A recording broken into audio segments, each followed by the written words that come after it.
Okay, so a little bit about us. I'm Tim Elrod. I'm a penetration tester for Fishnet Security. Before that, I have been penetration testing healthcare networks for over 7 years, finding vulnerabilities, vulnerability research, binary analysis, that kind of thing. Apparently, I can wield an axe, I guess. That's true. Very true. I've seen him with an axe. And I'm Stephen Morris, pen tester, healthcare IS wonk, application assessor, filled all those kinds of roles. So to start out with, let's talk about a little bit about why an attacker would care about a healthcare network. Right? So what data is there that somebody malicious would actually want? Well, you know, obviously healthcare systems are going to have lots of personal identifiable information, right? They're going to have your social security number, they're going to have all that data. They take credit cards, so they're going to have credit card industry, they're going to have your health data, you know, what diseases, what medication you have, things like that. They could also have things like, you know, political and social ramifications, things like John McCain in 2008, when people were worried that he might die like any day now. So that kind of health stuff, embarrassing things like mental health diseases, sexually transmitted diseases, things like that. These networks, surprisingly, when we started doing this stuff, we realized how important these networks are to places and that they actually do keep people alive. And then also, you know, with healthcare in general, we're going to talk about some government regulations and how, honestly, most of the time they hurt more than they help. You know, Adam was talking earlier about PCI and how PCI was, you know, he kind of hated it and stuff like that, and we kind of agree, but it's way better than anything healthcare has. So, you know, I wish we could get to PCI for healthcare, and we're not even that far yet. So that would be amazing.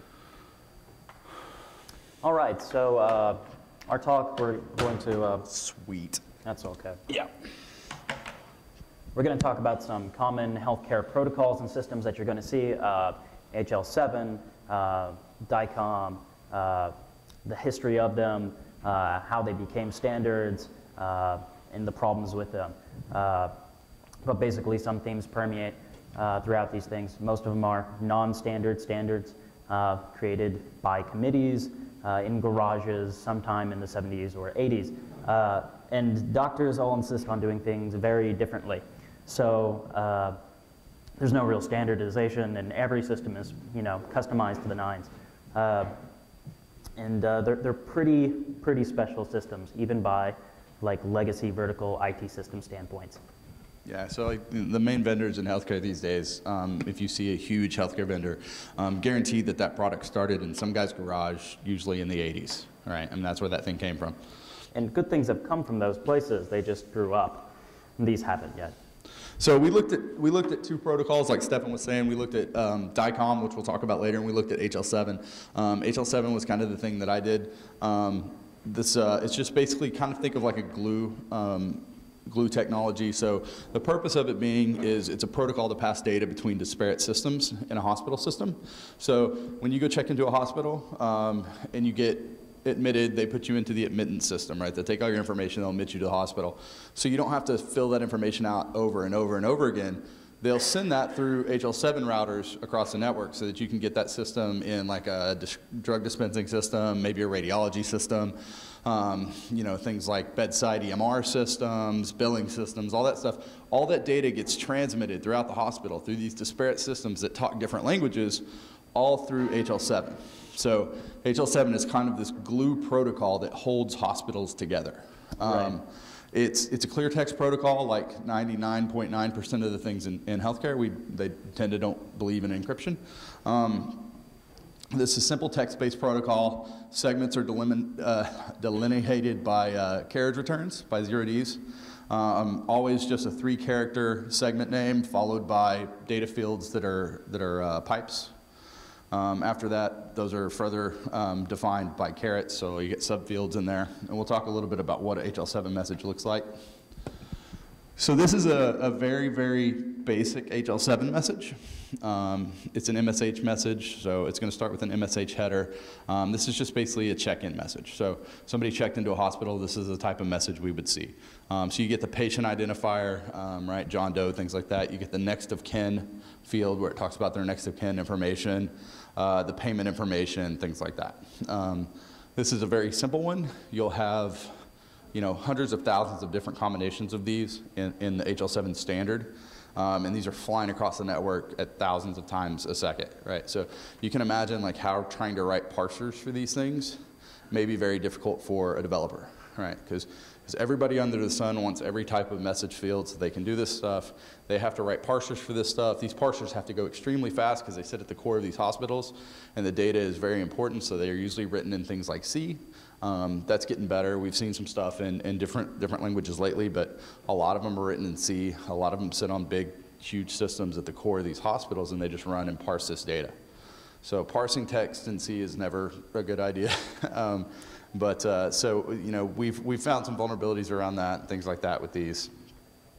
HL7 routers, like I've been talking about, these are usually huge servers that are critical to hospitals. They'll sit in the middle of the hospital network. These are what takes the data in from all the systems, massages the data and changes it to the way that the system that's retrieving it will understand, and then ships it back out through HL7 channels. You'll see these on a network. They're usually going to have, they'll have like 1,000 different ports open, high port ranges, because every application will have its own HL7 port to send to and to receive from. So you think every system in a hospital, every application in a hospital that talks HL7 talks to this box over their own specific port, right? So you're going to have, you know, like 5,000 ports open. It's crazy. All these come in text-based, clear text, really fast across the network, talk to each other. This is, you know, kind of the basis around where like electronic medical record systems and things like that started. So they're really easy to find on a port scan is one of the problems with all those things. Yeah, you can definitely tell what a HL7 router is. Or it'll be called something like an interface engine. Right. You'll see like a host name like interfaces or something like that. Hospitals tend to not call them HL7 routers, they call them interface engines. So they'll say, you know, our interface engine is this or whatever. So. PACS and DICOM. All right, so PACS, what is it? It's obviously the picture archiving and communication system. It's you know, a combination between medical records, pictures, and something like FTP, essentially, when you break it down. They use it for X-rays, CTs, MRIs, any kind of medical imaging.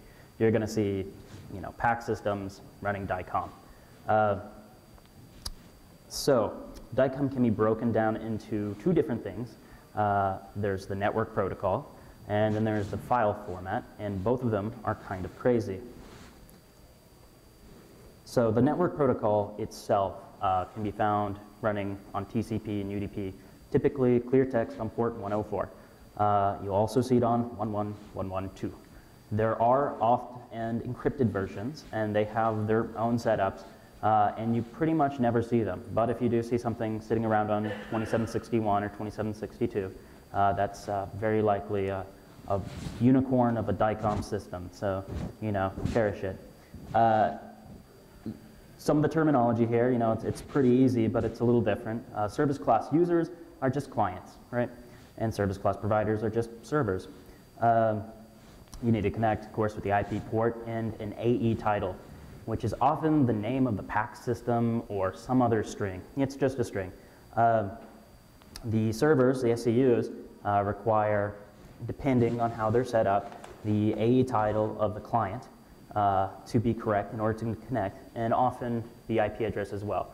But not always. Sometimes you can just connect if you know the AE title, and you can start getting and putting and etc. Messages and, you know, images.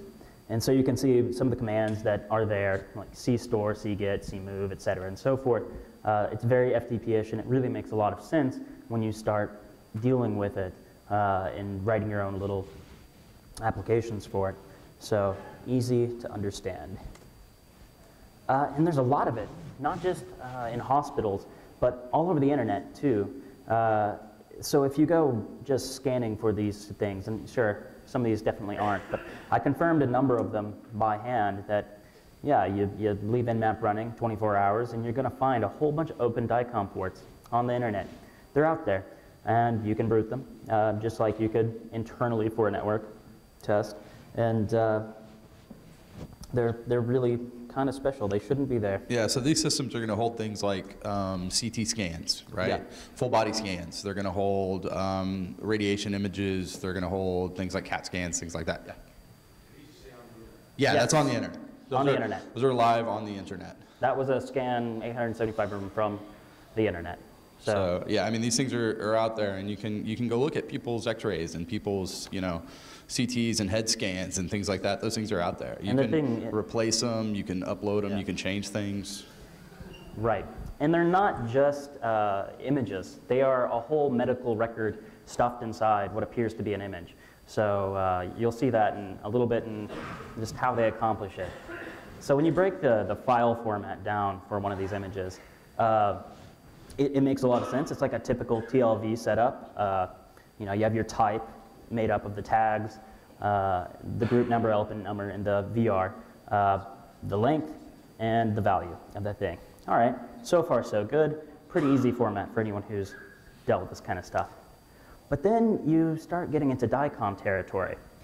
So here's an example of a data element with an implicit VR defined as a sequence of items of undefined length containing two items where one item is of explicit length and the other item is of undefined length. Does that make any sense to you? Doesn't to me. I mean, it does. I'm going to find a developer that can write a parser for that doesn't break. Yeah, it's really the stuff of the undefined lengths coming in and all that. And then some other fun bits about it is it also contains embedded image data. So your multiple images, either pixel data is either encoded in RLE, JPEG, JPEG LS, or JPEG 2000. Let's see, what else we've got. Yes, data elements can be required, conditional, optional, fixed length, undefined, nested, so you can nest the whole things. And the entire thing can be big Endian or little Endian, so the byte order is not necessarily even known until you start trying to deal with it. Retired private and a myriad of other confusing options. But the real kicker is for those VRs, there's at least 1,000 registered in the standard itself. And there are many, many more unregistered and then private ones, which are never intended to be registered because every system is kind of its own special creature. So yeah, so what we decided to do, right, obviously kind of from our background, doing a lot of like binary exploitation and things like that, we thought, hey, you know, why don't we fuzz these things, see if there's anything in them. Because when you look at the data itself in the standard, you know, you think if somebody tried to write a parser for that, there's no way. Right. No way somebody's going to write a parser that's not going to fall apart. So we thought, you know, we can write some fuzzers for this, or we can use Peach. So we decided to use Peach because it's a lot better than what we would have done. So we did two protocols. We wrote fuzzers for HL7 and DICOM, the DICOM file format and the DICOM network. The DICOM network one was really easy because we kind of took an FTP one and put C in front of all the FTP commands, and they all seemed to work, so we were good there. More or less. We're kind of taking some other ones as people have suggestions and things. You know, kind of going back a little bit to the DICOM stuff. You know, when we start talking about there's these 1,000 registered VRs and then the unregistered VRs.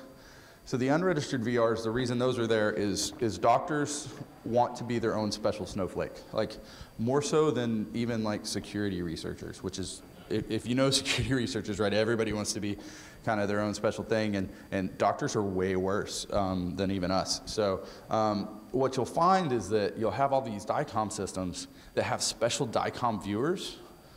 The images taken out of the DICOM system can only be viewed in their particular application, okay?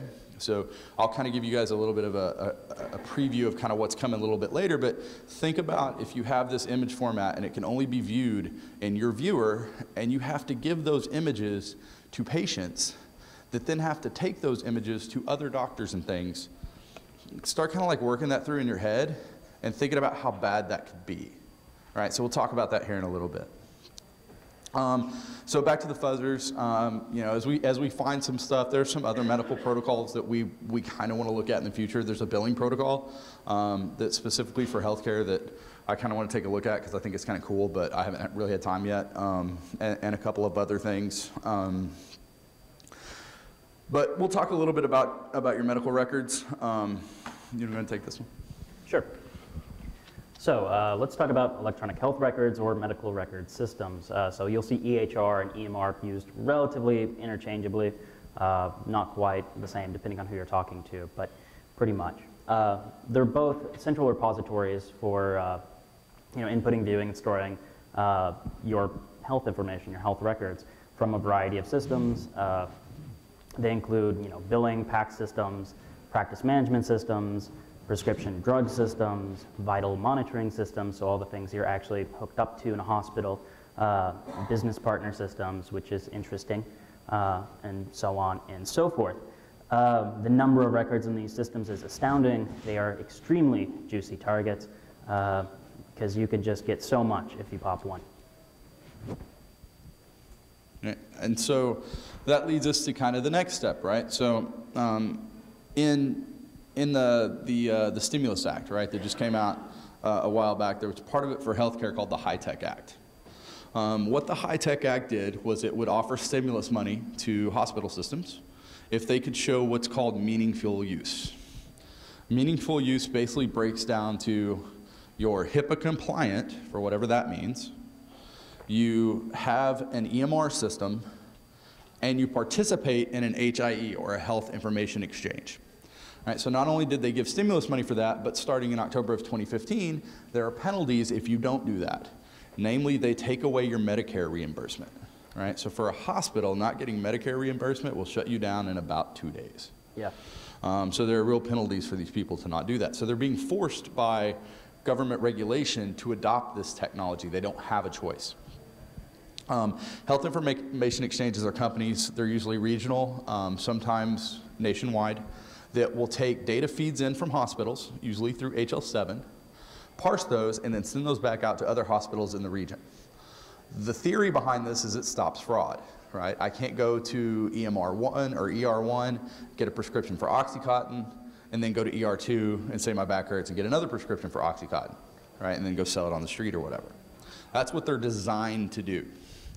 What they actually do is they take in data and then they propagate it to other hosts, right? So they take in any type of data and they send it out to everybody.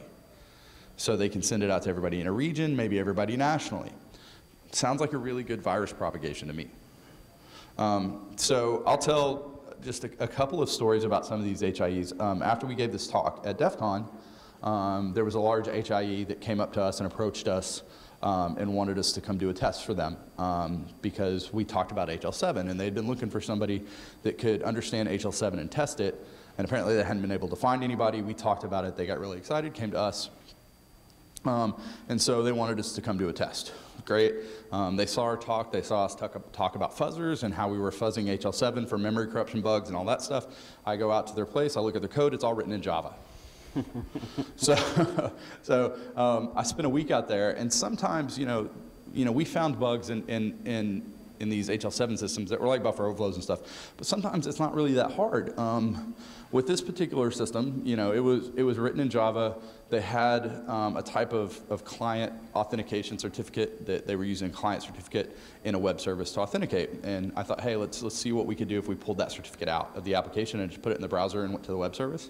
And I did that, and like Tomcat war deployer came up. So if anybody is a pen tester, they know that like that's instant, gratification there. So sometimes those bugs like that kind of are there too. So right. So you deployed a war file. Yeah, deployed a war file, got shell off these boxes and things like that. But these are, these are systems that are controlling medical records for people across like the entire country. Yeah. So, we talked about this. We talked about how it's bad, right? I can do bad things if I can inject a message, right? So if I could send something, I could send a malicious message or something like that. It might be get through your EMR. That might then propagate through the HIE system to other people's EMRs and things like that. But, I'd have to be on your network to do that, things like that. So how would I do that if I wanted to, how could I do that from, say, the internet? Well, personal health records. That's a fun way of getting your message into an HIE or, more directly, a hospital or some sort of provider first. There have been a couple of big ones. Microsoft Health Vault is the only one that's really still around. There are some. Google. Yeah, Google retired theirs. Thank you, Google. And they helped their users migrate to Microsoft, so that was kind of them. There are some others that are bundled often with EMRs and EHRs that are rather proprietary and just, they're not seen as much, but they exist. And all these things are, they're patient-facing web portals, so you can log into them. You can have your medical records pushed to them from your doctor's office or the hospital you visit. You can put in your own information, all kinds of stuff. You can, a lot of preventative kind of measures and that sort of thing that people like to populate these records with. And something that should be said is that, yeah, they are bidirectional as far as which way the data can flow from them. So doctors will pull in information directly from your PHR. Health Vault is really nice, actually. Like when you're trying to use it from a development standpoint, great docs, nice sandbox environment, good SDK, like easy to write for. And third parties create all kinds of content for it, various applications, web apps, and other pieces of software that connect to it for like Nike's got some devices and things like that, as well as home health devices. So the data storage for it can be entirely in Health Vault, or it can reside in the applications, a local database, or other storage locations. And users must grant access to each individual application that connects to their Health Vault through the main Health Vault site. So once you establish that link and that trust, they can start pushing and pulling information around. Microsoft has fixed a lot of this as we have talked to them. However, at the time, Health Vault didn't do much in the way of input validation, and there are still problems, but it was really, really poorly done to start with. Health Vault's main site was fine, but they have these branded portals that you can make for like your own hospital that use the Health Vault SDK that get linked to it. And so you go to one of those sites, right? So, XYZ hospital, you log into it, connect that to your main Health Vault, and then just, no input validation is done on this site because it's written by someone who doesn't care about security. And that would just get transferred to, your Health Vault proper, in which point the bugs would start showing up. So it was a great place to put in lots of stored cross-site scripting, and, all that entails, which basically means access to every bit of information in the Vault for that particular account and being able to stuff in malware or any number of other changes to the page. So this brings us to, we decided that what healthcare needed was another acronym. So they really like acronyms, so we said, hey, we'll give another one. This leads us to the malicious health record, or the MHR. So various ways to get these inputted into systems. One of the ways that we were talking about and that we were looking at was I go create a malicious health record in my personal health record, my PHR with Microsoft Health Vault. I then go and I register my Health Vault with your hospital. Your hospital then sucks down that record into its HL7 network. It may do bad things there. It then passes that record from its HL7 network into an HIE, which then passes it to all the other hospitals around the region, all from my personal Health Vault. Right, so you just put in a slew of data elements for whatever. Maybe you have allergies to everything under the sun in these free-form template or fields, and shove in all of your attack vectors and see what comes back to you. I'm allergic to 5,000 A's. That happens. That's what my allergy is. Yeah, so definitely. I'm allergic to those. But this isn't just kind of these problems, right? Healthcare in general, the healthcare software in general it tends to be fairly behind the times we've seen. I mean, we're talking like 10 years old. Bugs are rampant. How many people have ever done where you're doing I'm going to train on how to do web application hacking, and you go download WebGoat, right, from OWASP? If you don't want to download WebGoat, download OpenEMR. It's an open source EMR system. It's just as bad. But it's a real application. But it's real. Yep. For the systems tested, how many are COTS versus homegrown? How many are off-the-shelf stuff versus homegrown? Most of the stuff I see in hospitals it's what I would call both, right? So think a homegrown application that somebody just goes out and sells to hospitals. So it's just as bad as a homegrown application, and they only sell it to hospitals. And since hospitals don't have developers, they'll buy it like crazy. Yeah. Right, so most of them are off the shelf, but they kind of have all of the same problems, and they don't have support, and even the vendors that are selling them, they don't have the guy that wrote it on staff anymore, so they can't fix things. I mean, you get all the same problems you do with homegrown applications, but they're all off the shelf and you buy them. There are some real vendors too, but yeah, for plenty of them, they are that bad. I want to jump in right here. One question I kind of go back on was you were talking about this being on the actual internet where you were seeing these protocols. They don't mandate for y'all to have it as a segmented network? Oh, they do. But it's still seeing on the internet? Okay. The reason I'm asking, I work for a very large medical agency, and we're going to the Beltway to discuss this next week, so it's interesting.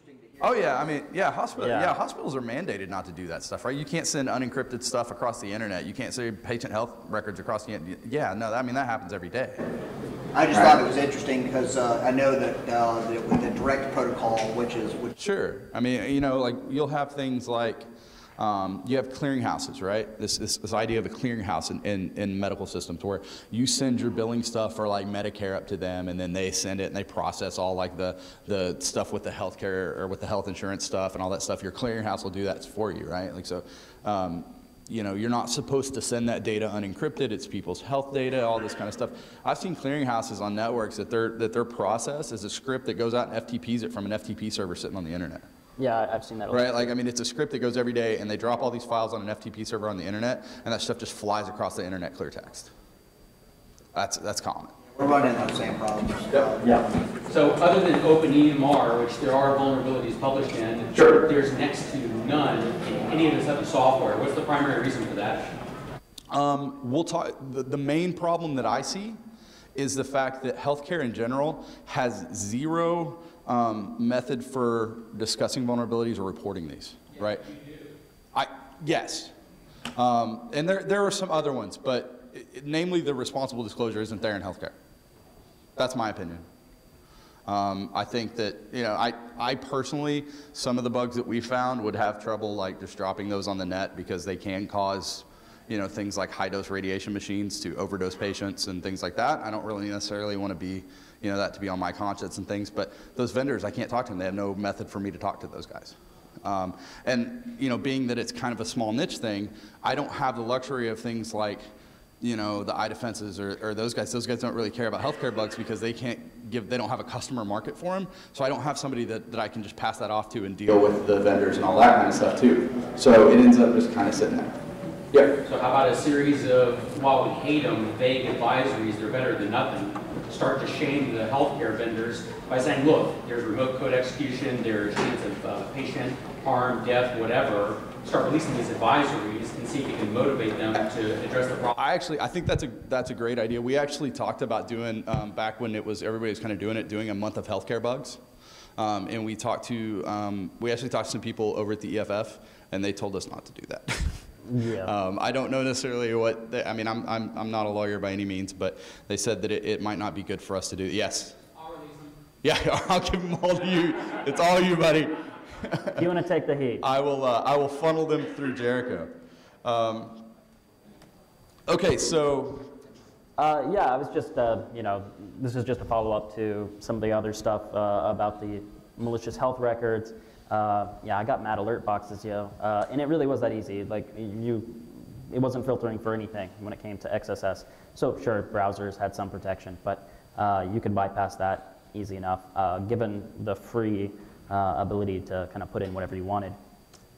So some ridiculous screenshots. So you basically just put your prescription as alert, 1, and then you go register this stuff, and alert boxes start coming up. Do you have a question real quick? Yeah, so I know some healthcare equipment providers are moving more towards like a software as a service solution to bring some of that in-house. I'm curious as to, how that's impacting you guys. Are you seeing, less issues? How will the healthcare, landscape evolve moving forward from your perspective? That's So we have looked at a few of those applications, things that are like, we'll give your EMR, basically. You're going to have an EMR, it's going to be hosted, all your data is going to go here, things like that. Those services have all the same problems that your EMR is going to have anyway. From the ones that I've looked at, they don't segment people very well. So your data and the other people's data are all kind of like what Adam was talking about, right? They're kind of commingled. very much so. They have all the same problems that they always do. They'll do things like they'll tell you, you know, if you want to integrate with single sign-on, right? Because we talk about that later about how important that is to doctors that their things fast. If you want to integrate with single sign-on, you have to give us an Active Directory server in our database for your domain, right? Yeah. Like I have to host one of my DCs in your data center. And that's right. That's the kind of stuff you're talking about. So pretty standard yeah. in that area. Yeah, so it kind of gets bad. And then, you know, like we were talking about, sometimes problems are a little bit more obvious. When we were doing research for this and we were looking for Health Vault applications to play with, we were just clicking on them in the Health Vault directory, right? And we come across this. This was a site that was owned by somebody called Team Injector. They already owned this site before we got there.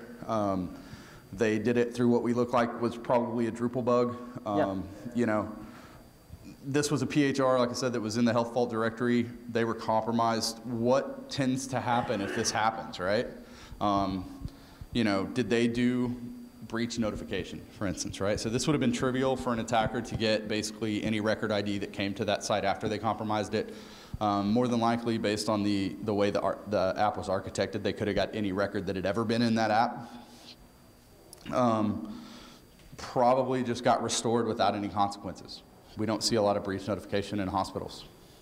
Yeah, and an interesting thing he was pointing out, with the Health Vault system at the time, once you link an application back to your Health Vault, you need a person ID and a record ID to, you know, pull down your record and make changes to it. And those often end up in flat files or sometimes in databases too, but I've seen tons of little flat files hanging around for those. So they're really easy to snatch up. And then you don't need to be even on that box at the time, because typically it's not restricted by IP, so you can just, from your system at that point, start, you know, updating people's medical records.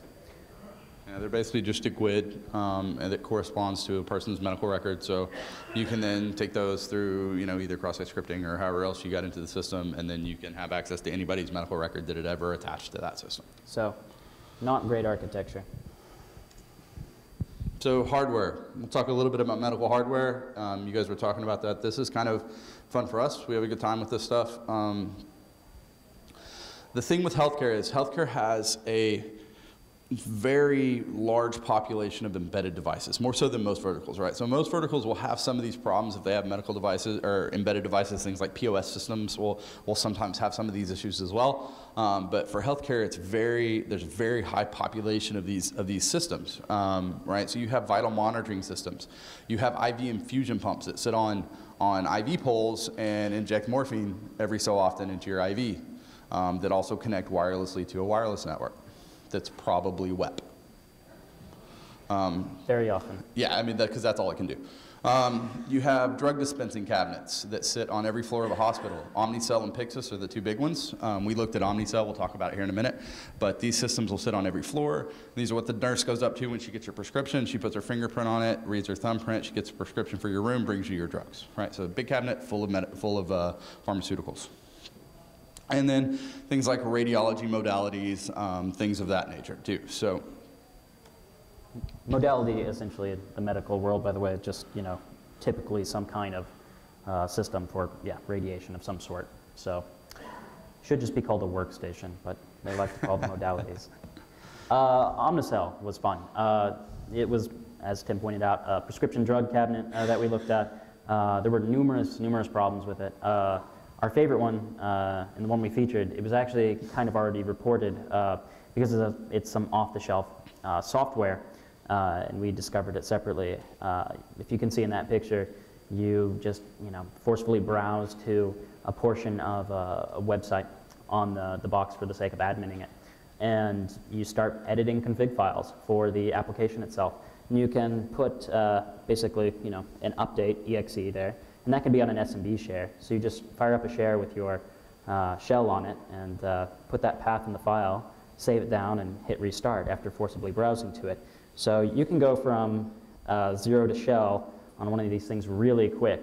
And then if you share out the application visually that's running the thing, you can start dispensing drugs, which is interesting. The name of the software was Westwind Web Connect. We tried to report this one to Omnicell forever. I think we sat on this about a year and a half. We didn't know it was already reported in West Wind Web Connect, and just trying to contact Omnicell before we talked at DEF CON on this. I think we had this for probably about a year and a half. And it's just kind of, it's sort of a key example of the kinds of stuff we run into. This one's not going to kill anyone, it's probably, unless they just, you know, OD get on really Oxycontin. loaded. Yeah, but we see this stuff all the time. So yeah, that's what you need to go. Go to that website, you know, point to your exe, update that file, and you can have shell. So. Yeah. From there, I mean, you get GUI access to the application. You can obviously do things there.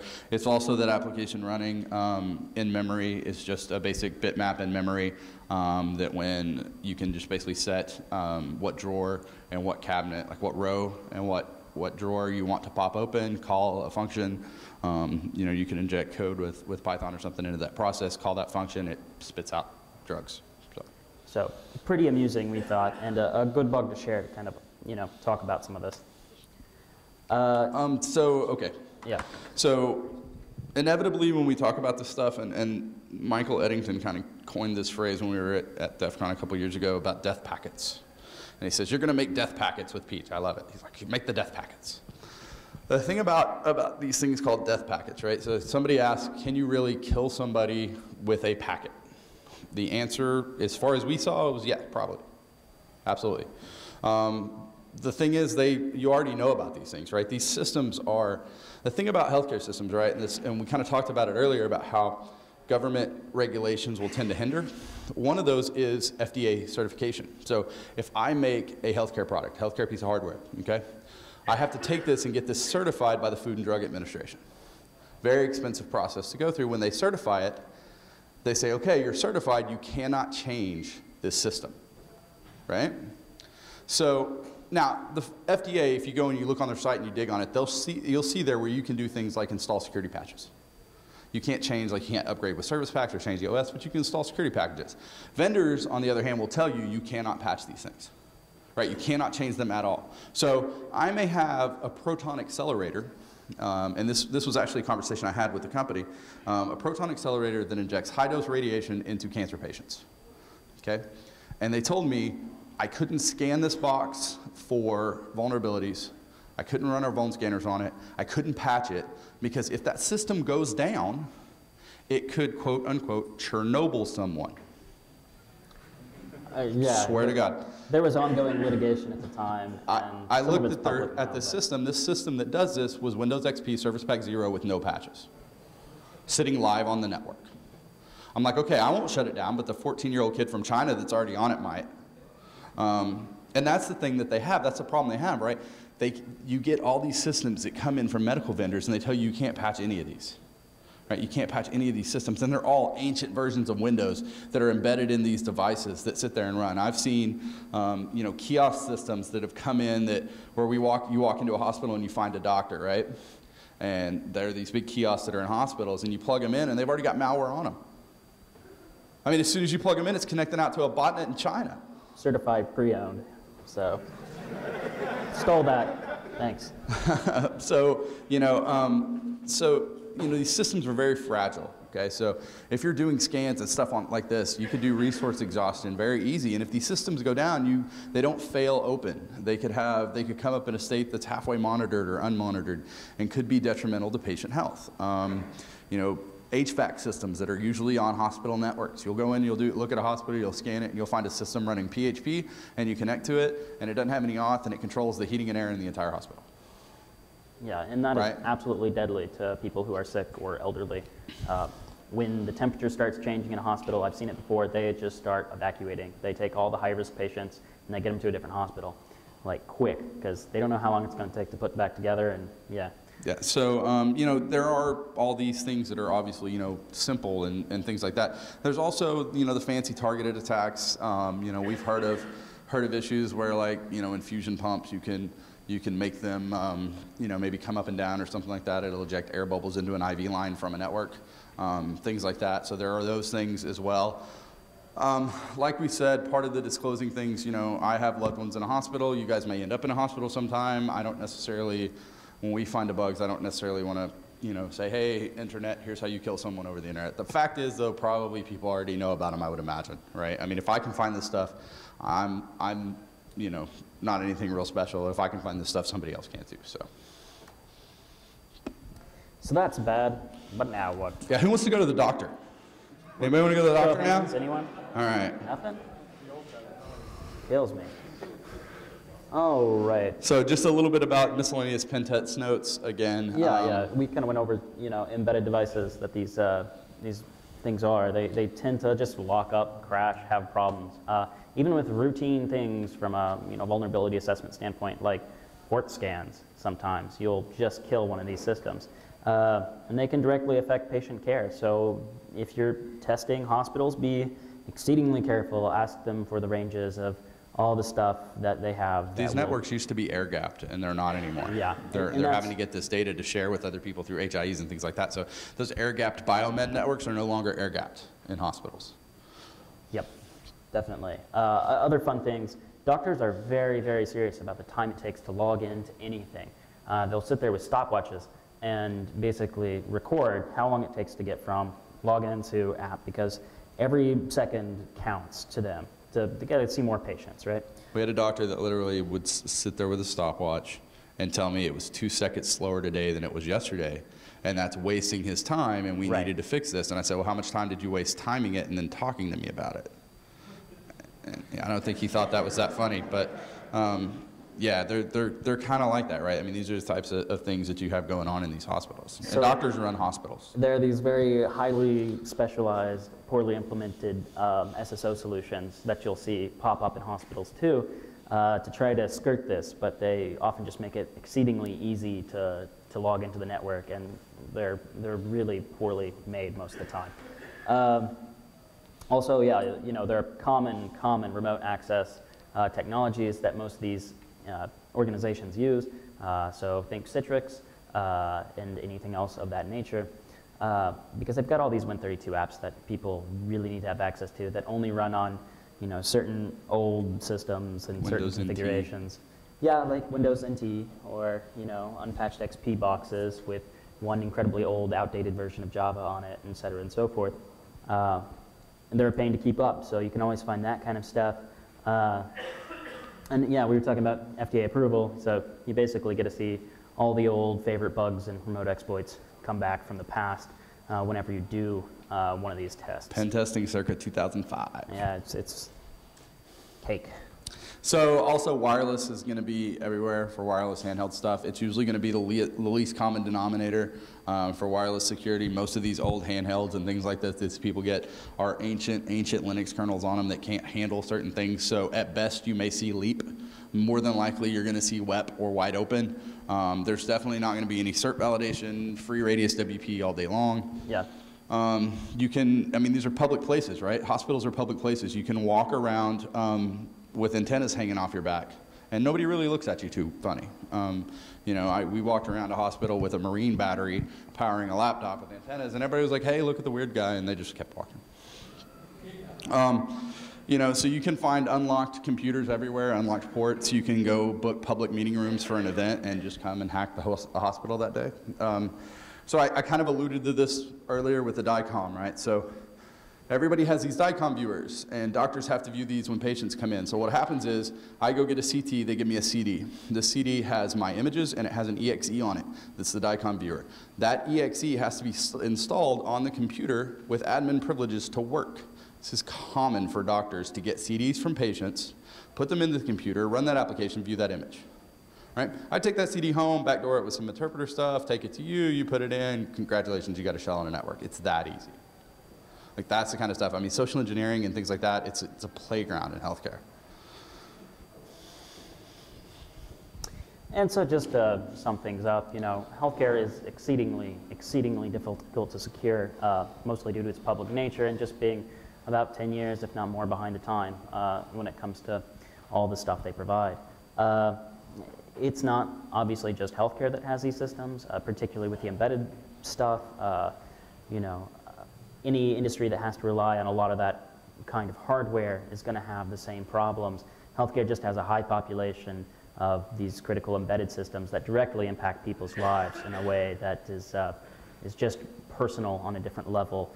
And so I think that's one of the reasons why it's very important. we said they're both, physically accessible in public, but virtually too. They try to be very hospitable and provide lots of services over the net these days. All kinds of, ways that people can get involved with local health organizations and, stay fit and that kind of stuff. So a lot of community outreach, which means a lot of web apps and a lot of interesting portals and that sort of thing, just hanging out on the internet.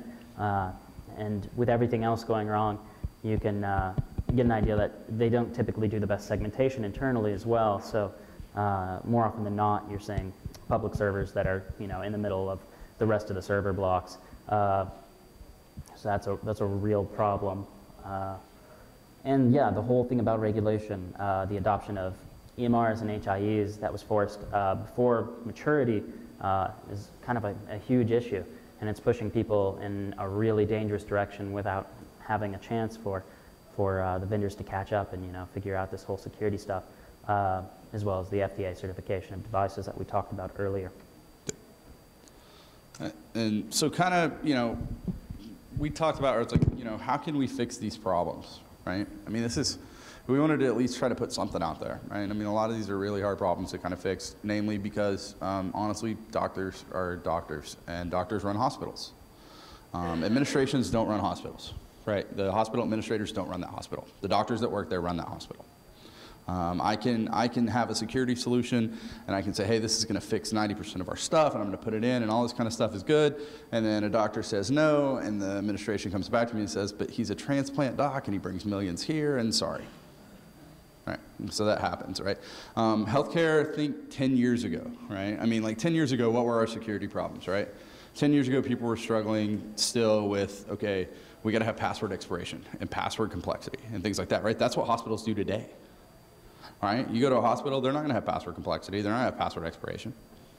They're definitely not going to have two-factor, right? Permissions, things like that. Those are the things that hospitals are still having to battle today. So patients, we think patients shouldn't volunteer their data into opt-in services. So health fault, seriously, you probably don't need it. Yeah. Anything of that nature, it's considering how bad these things are at this point, there's no reason that consumers at that level should trust anyone with this information, which is questionable anyway to begin with, but having seen it, it's truly questionable. We think healthcare professionals should leverage some of their buying power, right? They're the ones that are spending money on this stuff. Stop accepting from a healthcare vendor that it's okay to not patch their Windows XP Service Pack 0 box. That's not okay. Like I say, we're not going to buy it. Hospitals have to force the purchase of IT things through IT. They often don't do that, right? They're often separate groups inside this hospital, right? You might have the cardiology group and things like that that will go and buy technology systems that need to be on the internet or that need to be on the network, and they won't tell anybody they're buying them. Right. And then one day you'll randomly, your IT department will be sitting there and they'll get a call and they'll say, hey, we need to put this on the network. Well, what is it? What does it do? Has it had a risk assessment? No, we just bought it.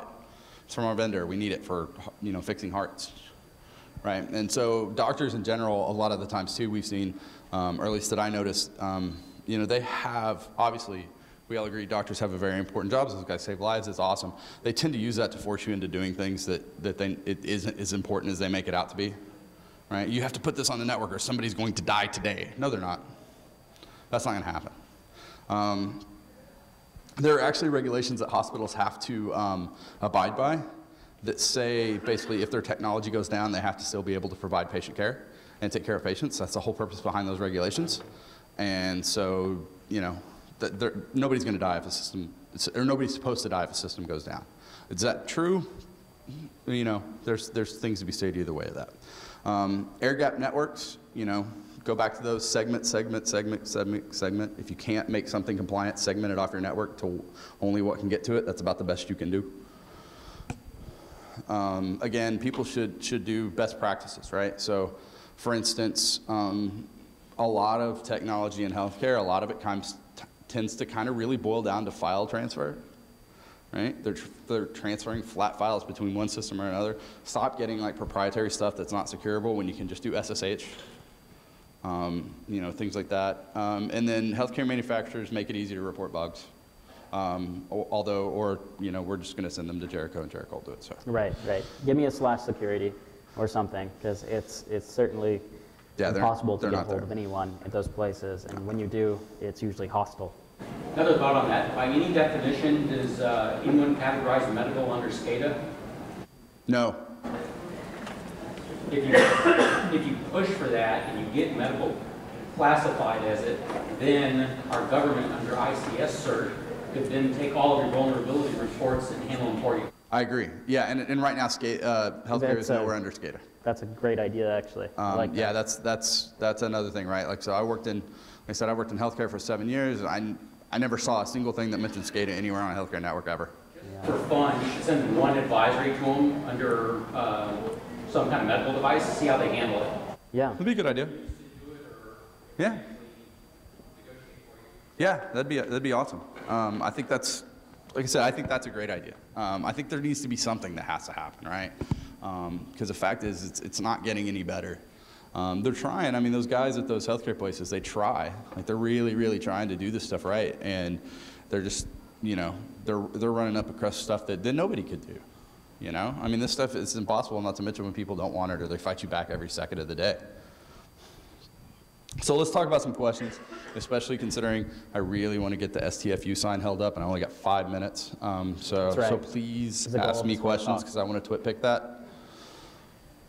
Oh, come on. We got really, there we go. That's a good man right there. Assuming the answer is no, because you didn't mention this, but have you heard of any injury or death caused by any? I have. Yes. Yeah, with some of the radiation guys, yeah. Yeah, I mean, we've heard from the vendors about stuff like that. The thing with healthcare. The people that have worked for some of the vendors. FDA database has several. Yes. There you go. Yep. Yeah, check that out. Some of those are pretty fresh. So. Yeah, I mean, these things do go bad, and there are injuries and things like that, and you know, they're relatively scary devices. You know, after working in a hospital, you know, everybody says, like, if you don't want to ever eat at a restaurant, go work in a restaurant because it'll make you never want to eat at restaurants. All right, because you're like, I see what everything goes on, it makes me sick. Yeah, healthcare's the same way. Like, you go work in a hospital for a while and you never want to go to a hospital. You're like, oh my God, how do people come out of this place alive? And you especially don't want to eat at the cafeteria there. Yeah, no. It's bad. The thing in the little dish, that's not Jell-O. Yep. Yes. How many, have you done any assessments on like 900 megahertz networks or other wireless networks that are used? Nothing directly. I'll tell you, they're there. What we see, I've seen those a lot, like actually as in like entire like mesh networks in a city for like emergency vehicles. Yeah, I was going to say ambulances and, right, and whatnot tend to like, use those. like big Tropos networks and things like that, like throughout the, like Oklahoma City has those, right? They have this big, huge Tropos network that's on that you know is just for emergency vehicles, and it's just an IP network on that range, but yeah, it's throughout the whole city. I've always wanted to get on it because like I'm like, hey, free Wi-Fi. But ton of stuff. There's also a 1.7 band, I think, too, for medical devices. And there are a number of like environmental monitoring systems that are used frequently on those, and some other really interesting stuff. So it's worth checking out, absolutely. And some of it looks pretty horrid from just the brief glances I've had over some of the documents. Just real quick, I can kind of caveat on both things on that one, is federal government, they're running into the same problems. I mean, as in the regular commercial healthcare. We're fighting the issues. Unfortunately, people above us are also fighting us back. Yeah, absolutely. Right? So we are voicing this out, and you mentioned the SCADA systems. We brought that up numerous times, and we've been beat down on that too, because we're running into the same problems. We've got a lot more regulations on us compared to like regular healthcare. Sure. The wireless thing, yes, there's definitely sensor monitors we pick up all the time because we have a spectrum analyzer. We can see the monitor type thing. we always used to joke that when new people would come into healthcare, we would set a calendar date 90 days out from their hire date, and we'd call it "Your soul got crushed, let's drink." Yep. Because inevitably in 30, I mean, they'd come in all gung-ho, we're going to fix everything, and then 90 days later, they're like, I want to die. Yep. I'm curious of the sample of hospitals that you guys actually look at in their networks. Like, what's the scale? Are we talking about like Mass General in Boston scale, or like a a town? So it varies, right? So I could talk about the ones that I've done, right? So I've done massive healthcare systems that are nationwide healthcare systems that have hospitals in most states. I've done ones that had 12 hospitals. 30,000 beds, massive healthcare systems for states, all the way down to the little, hotel, like little small in rural, wherever, small, like 500-bed hospitals, things like that, right? Is there any sway in either direction as to which ones are in the worst state? The biggest difference I saw was the smaller ones tend to use more cloud-based things, but tend to be worse on basic stuff, right? So like their basic networks tend to be worse because they don't have dedicated security people. Sometimes right? they don't have dedicated networks. Yeah, they don't have dedicated IT They'll people, right? So often like be, just their mixed in with local offices too, stuff normal like that. pen testing stuff seems to be bad, right? Like passwords, or like my password is happy and it never expires and all that kind of stuff. But for their medical stuff, they tend to all use like cloud service-based stuff because they can't afford any of it. Whereas the bigger hospitals, yes. Thank you very much. That's achievement unlocked right there. Thank you. Someone told me to STFU in a talk with a sign. All right, well, yeah, so we're going to be around if you guys want to talk about this stuff. Obviously, come up. I love talking about this stuff. I did this for many, many years. I'm very passionate about this. I think it needs to get better. So if you guys have suggestions or stuff, come talk to us. I'm Tim Elrod. He's Stephen Morris. We're out. Pleasure.